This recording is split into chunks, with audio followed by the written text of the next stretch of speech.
Rolou. Não podíamos abrir esse vídeo com outra palavra senão essa, né? Bom, eu sou o Diogo Zanella. Eu sou o Rodrigo Quinteiros Brunner e esse é o Pano pra Manga. A gente tá comentando The Last of Us, a segunda temporada. Já estamos no episódio 4 dessa segunda temporada.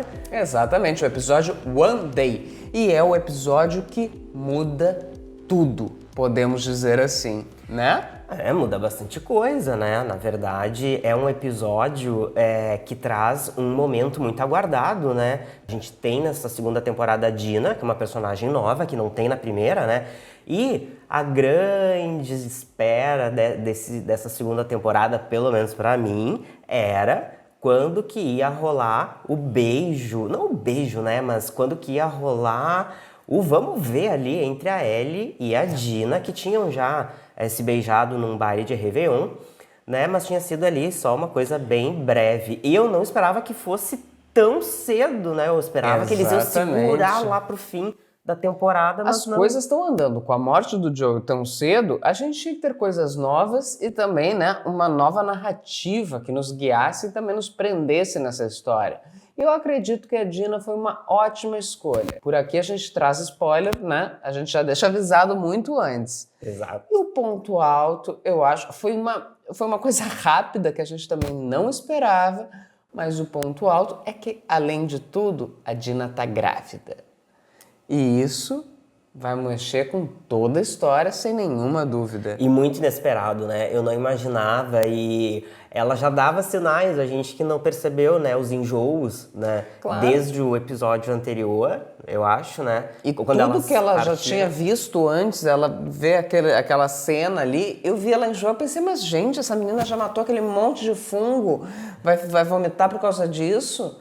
Depois a gente vem entender, né? Só ela que passa mal e a Ellie, né, tem estômago pra ver tudo aquilo. Ainda bem que eles colocam pelo menos uma das personagens, né, tipo, reagindo a tudo aquilo, que eu acho que seria o natural, né? Só que na verdade não seria o natural, né? Porque na verdade aquilo, né, seria só pra justificar. Já tem uma casca bem grossa, né?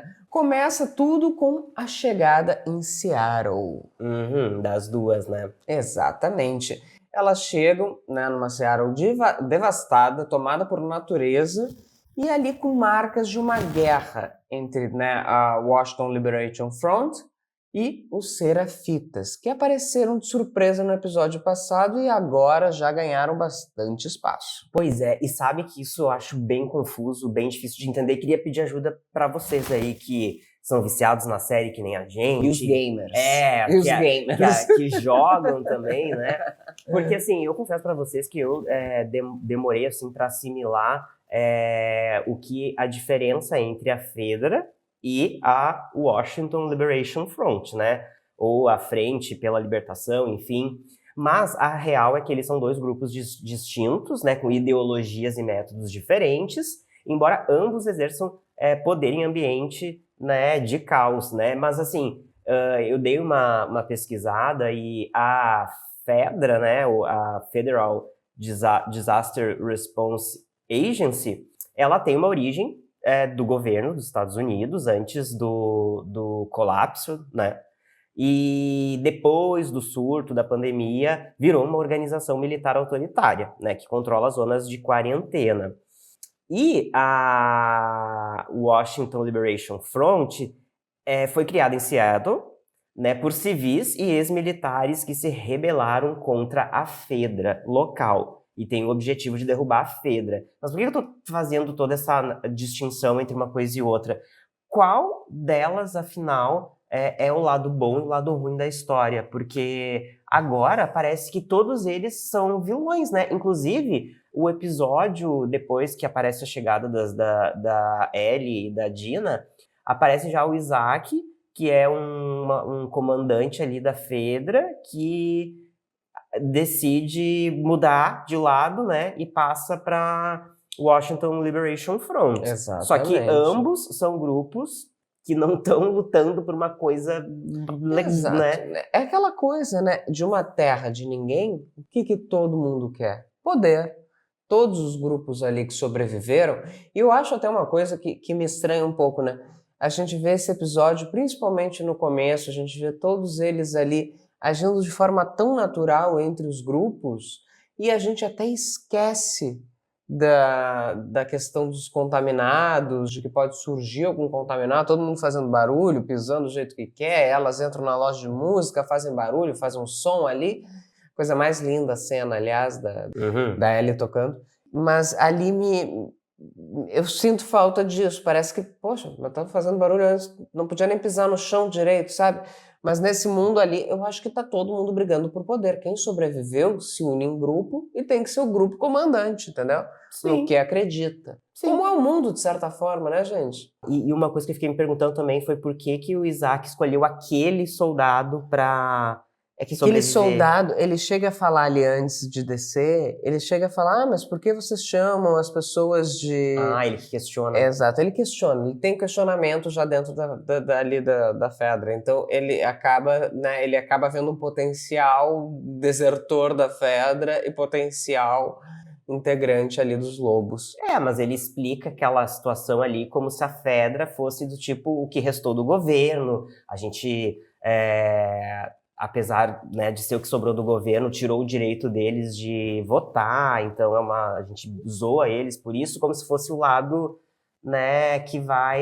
Exato, porque a gente lembra da primeira temporada, né, o que era a Fedra? Era onde, inclusive, a Ellie morava, né, que tinha aquele controle absurdo, era uma coisa horrenda, que ficavam as colônias, e a gente tinha os vagalumes, né, que está muito mais próximo aos lobos. Porque os vagalumes, eles viviam tentando buscar a cura, eles que inclusive raptam a Ellie para tentar fazer essa cura, e os lobos, os vagalumes que morrem ali, né, um monte de gente por conta do Joe, e a filha, né, de um vagalume vai para os lobos e depois vai atrás se vingar do Joe. Então a história ali vai se ramificando nesses grupos, e agora tem os Scars, né, que é os Serafitas, que a gente já estava começando ali, teve uma breve introdução no último episódio e agora entrou com tudo. E o que tu comentou ali, do tipo, elas estão ali na loja de música, né?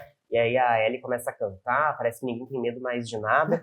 Mas é a questão daquela coisa, né? A vida real, ela já é muito chata, então a gente precisa da fantasia. Exatamente. Porque assim, se eu for me questionar tudo...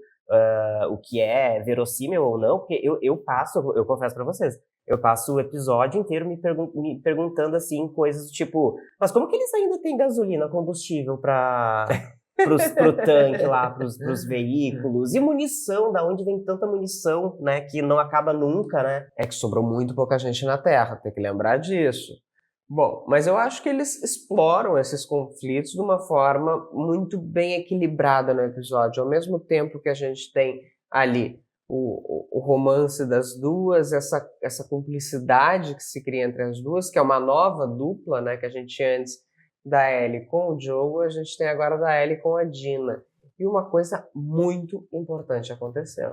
Sim, e assim, quando elas estão ali em Seattle, né, chegando ali, eu achei muito fofo aquela brincadeira que eles fizeram de elas estarem passando ali por um local da cidade gay-friendly, vamos colocar assim. Cheio e de pride. E aí elas perguntam, elas falam, né, nossa, mas por que Seattle tem Orgulho tanto... do quê? Não, ela fala assim, por que tem tanto arco-íris, né, aqui? E aí a Ellie fala, acho que eles eram muito felizes, muito otimistas aqui, né? Era isso. Ou seja, né, mostrando que elas têm total desconhecimento do que aqueles símbolos significam.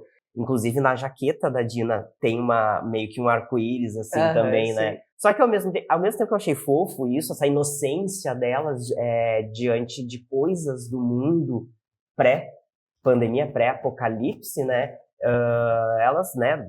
Tem coisa que elas... Não, que nem quando a Ellie anda de carro, né? Nossa, tô numa nave espacial e tal. Na primeira temporada. Mas, por outro lado, eu fiquei me questionando, né? Elas têm muitas informações sobre o mundo. A Ellie, quando estudou, né? Porque ela chegou a frequentar uma escola onde ela aprendeu, estudou história, inclusive.